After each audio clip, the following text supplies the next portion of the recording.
नमस्कार। एक बार फिर से मैं Subhash Kumar TCP education hub के इस डिजिटल प्लेटफॉर्म पर स्वागत करते हैं। और पिछले वीडियो में हम लोग कुछ अभिक्रियाओं के प्रकार के बारे में पढ़ रहे थे, तो इसका नेक्स्ट आपको है 7वां अभिक्रिया है। और 7वां हमारा अभिक्रिया है प्रकाश रासायनिक अभिक्रिया।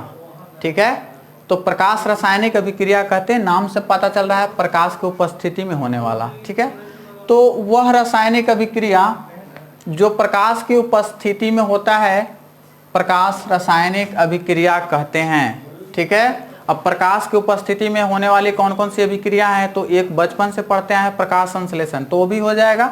और भी बहुत सारा इसका अभिक्रिया का प्रकार बनेगा, इसका बहुत सारे उदाहरण हो जाएंगे। तो जैसे देखिए, मतलब कहने का मतलब है कि वैसी अभिक्रिया जो प्रकाश की उपस्थिति में संपन्न होती है उसे प्रकाश रासायनिक अभिक्रिया कहते हैं। जैसे सिल्वर क्लोराइड का प्रकाशीय अपघटन, ध्यान देंगे, प्रकाशीय अपघटन, ये अपघटन अभिक्रिया भी है। ठीक, अपघटन अभिक्रिया के बारे में पहले बता चुके हैं। तो एक कोई अभिक्रिया लिखा हुआ है तो उसको पहचानने के लिए रहता है कि यदि उसको हम पहचान कैसे करेंगे कि एक ही प्रकार का अभिक्रिया ना हो, तो देखेंगे ध्यान से, तब अभिकारक की संख्या कम प्रतिफल का ज्यादा। ठीक है, तो कोई एक अभिक्रिया लिखा हुआ है तो उसको ये नहीं कह सकते हैं कि वह सिर्फ प्रकाश रासायनिक अभिक्रिया है, ये अपघटन अभिक्रिया भी इसको कहा जा सकता है। ठीक है, रेडॉक्स अभिक्रिया भी कहा जा सकता है, जिसको हम आगे चर्चा करेंगे। तो सिल्वर क्लोराइड को अगर ऐसे ही छोड़ देते हैं, सिल्वर क्लोराइड आपको सफेद होता है, ये रंग इसका बता दे रहा हूं, सफेद इसका रंग होता है। ठीक है, कभी सिल्वर क्लोराइड नहीं देखे हैं तो उसको किसी दिन हम दिखा देंगे। सिल्वर क्लोराइड सफेद जैसा आपको होता है, तो उसको छोड़ देंगे। उस पाउडर को अगर धूप में छोड़ देते हैं तो वो चांदी में परिवर्तित हो जाता है, चांदी बन जाता है वो। ठीक है, सिल्वर, और फिर उसमें से जो गैस निकलता है वो डिकम्पोज हो जाता है, तब गैस निकलता है क्लोरीन। ठीक, तो ये एक उदाहरण हो गया। ठीक है, इसी तरह का एक और कंपाउंड आता है आपको सिल्वर ब्रोमाइड, सिल्वर आयोडाइड भी रहेगा, वही काम होगा। सिल्वर ब्रोमाइड जो आता है, देखिए AgBr यहां पर लिख देते हैं, और ये आपको कोई भी लाइट की उपस्थिति में, ठीक है, प्रकाश अगर रहेगा तो ये आपको सिल्वर ब्रोमाइड ऐसे आपको बनेगा, Ag plus 2Ag plus Br2, bromine अलग होगा इससे। ठीक, तो यही चीज जस्ट आपको होता है फोटोग्राफी में, फोटोग्राफी। ठीक है, फोटोग्राफी होता क्या है, तो फोटो कैमरा से खींचते हैं, तो उसी सारे प्रक्रियाओं को कहते हैं फोटोग्राफी। तो आजकल मोबाइल का ज़माना है, तो मोबाइल अगर चलता है तो उसमें बस फोटो क्लिक करते हैं और बस उसका इमेज अच्छा उसका करवा लेते हैं, निकलवा लेते हैं, हार्ड कॉपी करवा लेते हैं। लेकिन पहले के ज़माने में हुआ करता था क्या कि फोटोग्राफी कैमरा, बहुत पहले के ज़माने में फोटोग्राफी कैमरा में बैटरी नहीं लगता था। ठीक है, उसमें बैटरी लगता ही नहीं था, उसमें सिर्फ लगता था रील, जिसको कहते थे रील, वो फोटोग्राफिक प्लेट उसको कहते हैं। हम लोग जो किताबों में पढ़ते हैं फोटोग्राफिक प्लेट, जिसको हम लोग आम भाषा में रील बोलते हैं।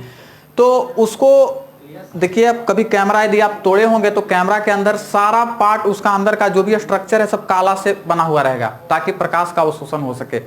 और उससे जो भी लाइट आता है, लाइट अगर आया तो सीधा सीधा फोटोग्राफिक प्लेट पर गया। अब फोटोग्राफिक प्लेट पर जैसे ही लाइट गया, जिस वस्तु को देखना है उसको फोकस करके लाइट गया, और फिर उसको लाइट करके फिर शटर को बंद कर देते हैं। तो जितना लाइट गया उतना दूर तक ये हुआ, Ag अलग हुआ, Br2 अलग हुआ, ऐसे उतना दूर तक ये अभिक्रिया हुआ। और उसके बाद उसी का आकृति जो है उसको हम हार्ड कॉपी करवाते हैं, और वही हमारा फोटो होता है। ठीक है, तो ये काम करता है आपको फोटोग्राफी में। आपको साधारण जीके का प्रश्न है, जनरल नॉलेज में आपको ये चीज पूछा जाता है। तो सिल्वर ब्रोमाइड, सिल्वर आयोडाइड भी अगर रहेगा तो यही बात होता है, आयोडीन अलग होता है। अब देखिए, जो दूसरा एग्जाम्पल है पौधों में प्रकाश संश्लेषण की अभिक्रिया। तो जो पौधों में प्रकाश संश्लेषण की अभिक्रिया होता है तो वही चीज आपको होता है, मतलब प्रकाश की उपस्थिति में ही होता है। आप बायोलॉजी के फर्स्ट चैप्टर में पढ़िएगा, पोषण चैप्टर में, कि प्रकाश संश्लेषण के लिए क्या क्या शर्तें हैं, मतलब क्या क्या है। तो आपको उसमें सूर्य का प्रकाश भी मिलेगा, क्लोरोफिल मिलेगा, कार्बन डाइऑक्साइड मिलेगा। ध्यान रखेंगे प्रकाश संश्लेषण का, ठीक है, श्वसन का नहीं। अगर ऐसे कोई पूछे कि पौधे श्वसन क्रिया में कौन सा गैस लेते हैं, तो हम ऑक्सीजन बोलेंगे, ना कि प्रकाश, ये बोल देंगे CO2। CO2 जो लेता है प्रकाश संश्लेषण में, ठीक है। तो ये चीज ध्यान रखेंगे, ये छोटा छोटा फैक्ट है। कार्बन डाइऑक्साइड CO2 और प्लस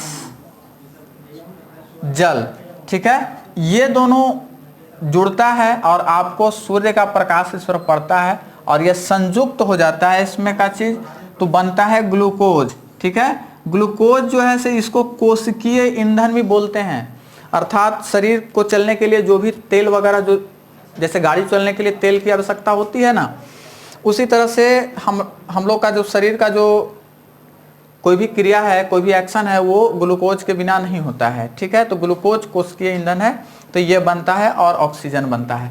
तो आशा करते हैं कि आप प्रकाश रासायनिक अभिक्रियाओं को आप समझ गए होंगे, मतलब जो प्रकाश की उपस्थिति में होता है। नेक्स्ट आते हैं आपको ऑक्सीकरण अवकरण अभिक्रिया।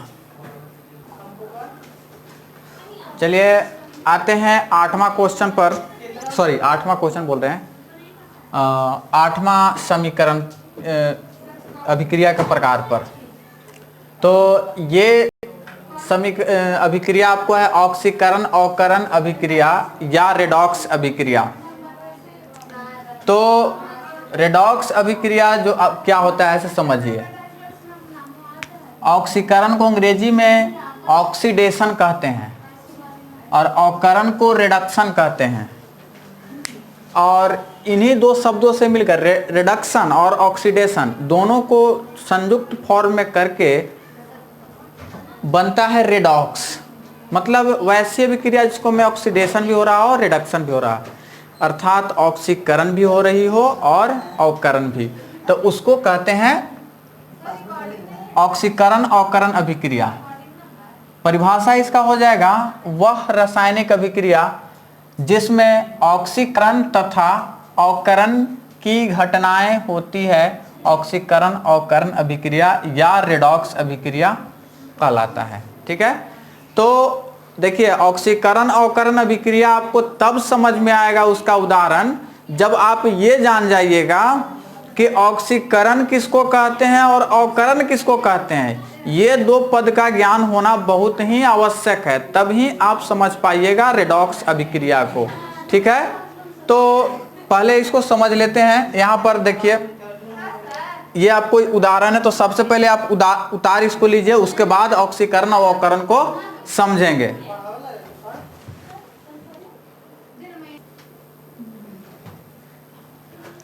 ऑक्सीकरण अवकरण अभिक्रिया को समझने के पहले ऑक्सीकरण अवकरण पदों का ज्ञान होना आवश्यक है। तो सबसे पहले ऑक्सीकरण पद को समझते हैं। तो देखिए ऑक्सीकरण का ऐसे परिभाषा आपको किताबों में मिलेगा कि वह प्रक्रिया जिसमें ऑक्सीजन का योग होता है तथा हाइड्रोजन का ह्रास होता है, तो उसे ऑक्सीकरण कहते हैं। लेकिन यह प्रक्रिया कुछ अधूरा है, ठीक। तो ऑक्सीकरण कहते किसको है, ऐसा नहीं है कि ऑक्सीजन नहीं जुट रहा है, ठीक है, फिर भी ऑक्सीकरण हो रहा है, ठीक। उदाहरण के तौर पर आप NaCl जब टूटता है तो Na और प्लस Cl ये दो बैलेंस कर दिया है, तो ये भी ऑक्सीकरण अवकरण अभिक्रिया है, लेकिन इसमें न तो ऑक्सीजन है न हाइड्रोजन है, कुछ नहीं है। तो इसका तो परिभाषा तो समझ नहीं सकते हैं जब उतनी अधूरी परिभाषा को अगर हम पढ़ेंगे तो इसलिए इस पदों को आप समझ लीजिए ऑक्सीकरण पद क्या है इसे। तो ध्यान दीजिएगा ऑक्सीकरण पद क्या है उसको। सबसे पहले ऑक्सीजन या विद्युत ऋणात्मक तत्व कौन होते हैं, तो अधातु विद्युत ऋणात्मक तत्व वैसे तत्व होते हैं जो इलेक्ट्रॉन को ग्रहण करते हैं, और इलेक्ट्रॉन को ग्रहण करता है कौन, अधातु, ठीक है। तो अधातु साधारणतः आपको विद्युत ऋणात्मक तत्व होते हैं, साधारणतः, सारे नहीं, ठीक है। क्या है कि केमिस्ट्री जो है से अपवादों का विषय है, इसमें बहुत सारे अपवाद मिलेंगे। विद्युत ऋणात्मक मतलब अधातु का जुड़ना, ठीक है, तो वो कहलाएगा आपको ऑक्सीकरण, या फिर हाइड्रोजन उससे निकल रहा है, कमी हो रहा है, हाइड्रोजन उससे हट रहा है, हाइड्रोजन का निष्कासन, या विद्युत धनात्मक तत्व का, विद्युत ऋणात्मक यहाँ पर तत्व छूट गया है, तत्व, ठीक है, विद्युत ऋणात्मक तत्व, यहाँ पर भी तत्व छूट गया है, विद्युत ऋणात्मक तत्व और विद्युत धनात्मक तत्व का कमी होना, ठीक है। तीसरा आपको है इलेक्ट्रॉन का त्याग होना, और चौथा है ऑक्सीकरण संख्या का बढ़ना। तो बारी बारी से समझते हैं इन चीजों को, ठीक है, अभिक्रिया के माध्यम से। तो देखिए यहां पर आपको है मैग्नीशियम और यहां पर है ऑक्सीजन, ठीक है, और यहां पर बन रहा है आपको मैग्नीशियम ऑक्साइड, ठीक, अच्छा बात है, ये मैग्नीशियम ऑक्साइड बन रहा है। तो देखिए यहां पर ऑक्सीजन का जुड़ना या विद्युत ऋणात्मक तत्व का जुड़ना, ऑक्सीजन का जुड़ना या विद्युत ऋणात्मक तत्व का जुड़ना। ऑक्सीजन जुड़ा, किसमें ऑक्सीजन जुड़ा, मैग्नीशियम ऑक्सीजन जुड़ा, तो मैग्नीशियम का क्या हुआ, ऑक्सीकरण, क्या हुआ इसका, ऑक्सीकरण, ठीक है। अच्छा, अब देखिए हाइड्रोजन का हटना भी ऑक्सीकरण होगा, हम इस अभिक्रिया में लेते हैं। जैसे देखिए H2O, ठीक है, इसको हम वैद्युत अपघटन करेंगे तो H2 और प्लस O2 ऐसा आपको बनेगा। बैलेंस अगर इसको करना है तो 2 कर दें, इसको भी 2 कर दें।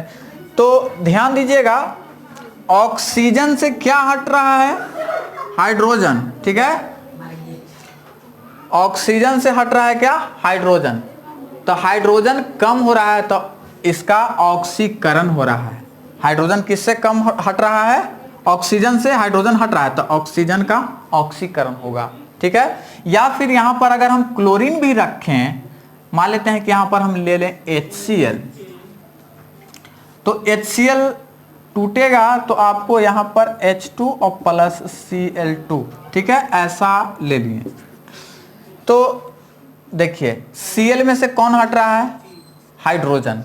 जब हाइड्रोजन हट रहा है, किससे हट रहा है, Cl में से, तो Cl का ऑक्सीकरण हो रहा है। कैसे जानेंगे, जब हम ये चीज, इस टर्म को समझ लेंगे तब हम ये चीज जानेंगे, ठीक है, अभी इतना समझना है। इलेक्ट्रॉन का त्याग, ध्यान दीजिएगा, सोडियम है 281, इसका इलेक्ट्रॉनिक विन्यास यदि लिखें, एक इलेक्ट्रॉन को त्यागेगा तो क्या बनेगा, Na+, तो इसकी ऑक्सीकरण संख्या 1 बढ़ गया। इलेक्ट्रॉन को क्या किया, त्यागा तो ऑक्सीकरण संख्या देखिए यहां पर इसका 0 और 0 से +1। अब 0 कैसे है और +1 कैसे है, इसको हम समझेंगे, जब ये चीज समझेंगे तब तो बढ़ जाएगा। अब समझना है ऑक्सीकरण संख्या का बढ़ना। अब ऑक्सीकरण संख्या क्या चीज है, तो ऑक्सीकरण संख्या होता है मूलतः चार्ज, ठीक है। तो चार्ज को समझिए थोड़ा सा, चार्ज कहने का मतलब है कि कितना इलेक्ट्रॉन त्यागा है या लिया है, वही उसका चार्ज है। देखिए यौगिक जो होता है विद्युततः उदासीन होता है, यानी उस पर कोई चार्ज नहीं। जैसे यदि बात बोलें तो सोडियम प्लस, ठीक है, सोडियम, ठीक है, क्लोरीन, ठीक है, ऑक्सीजन माइनस माइनस। तो देखिए ये जो है से आयन है, ये जो है से आयन है, और ये आपको है परमाणु, ये भी आपको आयन है और ये भी आपको आयन है, ये ऋणायन है, ऋणायन है, ठीक है। तो ऑक्सीकरण संख्या इस पर कितना चार्ज है, +1, तो उसका ऑक्सीकरण संख्या +1, इस पर -1 तो -1, -2, ठीक है, इस पर 0, जब कुछ नहीं रहे चार्ज तो 0 है, ठीक है। तो इसको आप थोड़ा सा क्लियर कर लीजिए। ऑक्सीकरण संख्या को देखिए हम एक उदाहरण के तौर पर यदि समझते हैं इसमें, तो ऑक्सीकरण संख्या निकालने का वैसे तो बहुत सारे आपको नियम मिल जाएंगे बुक वगैरह में, लेकिन एक चीज आप ध्यान रखेंगे कि ऑक्सीकरण संख्या निकालने के लिए आपको सीधा सीधा देखना होगा कुल आवेश, ठीक है, कुल उस पर कितना आवेश है, ठीक, बराबर सभी तत्वों के आवेशों का योग।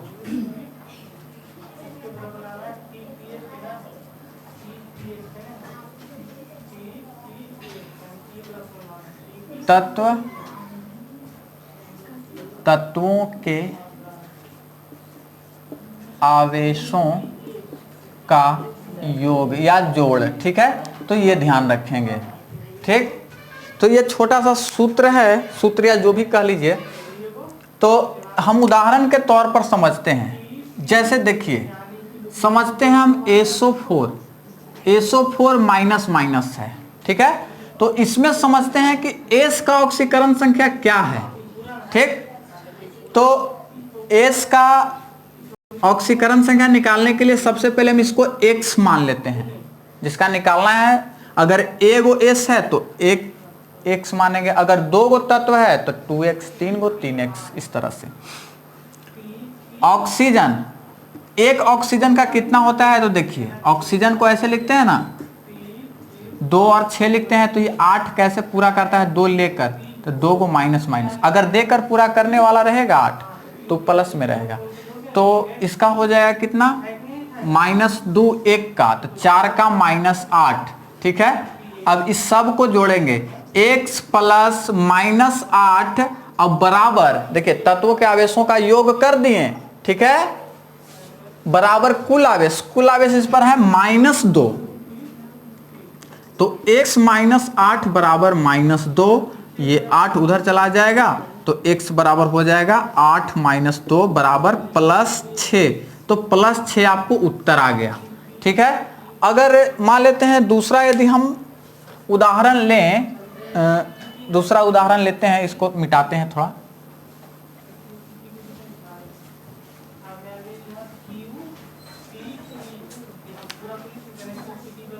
अगर मान लेते हैं Na2CO3 लिया मैंने, ठीक है, और इसमें हमारा C का निकालना है, ठीक, तो C का निकालना है। देखिए ये यौगिक है, इस पर कोई चार्ज है क्या, नहीं, चार्ज नहीं, हमको C का ही निकालना है, तो चार्ज नहीं है, इसका मतलब चार्ज 0 है, ठीक है। तो देखिए इसको एक सोडियम का कितना होगा, 2 8 1 लिखते हैं ना इलेक्ट्रॉनिक विन्यास, तो एक को, अगर ये चीज नहीं समझ में आ रहा है तो बेसिक केमिस्ट्री का आपको वीडियो, वो 3 वीडियो देख लीजिए, तो आपको ज्यादा समझ में आएगा, ज्यादा बेहतर के लिए थोड़ा सा याद दिला दे रहे हैं आपको। तो ये एक त्यागेगा, 8 पूरा कर लेगा, तो त्याग के पूरा किया तो देने वाला धनी और लेने वाला ऋणी, तो एक के लिए +1 और एक और सोडियम है तो उसके लिए +1, यानी टोटल इसका हो गया कितना, +2, ठीक है। और इसका निकालना है, उसको x मानेंगे, एक ऑक्सीजन का -2, तो 3 गो का -6, ठीक है। तो ये सबको जोड़ेंगे और कितना से वेट करना पड़ेगा, कुल आवेश, कुल आवेश कितना है, 0, तो हो जाएगा कितना, 2 + x - 6 बराबर 0, x बराबर 6 - 2 बराबर +4। आशा करते हैं कि ये 2 उदाहरण से आप समझ चुके होंगे, ठीक है। अब आगे आपको अवकरण समझना है, तो उसके लिए अब मिलते हैं, अब अगले क्लास में मिलेंगे, तब तक के लिए धन्यवाद, इतना तक क्लियर कर लीजिएगा।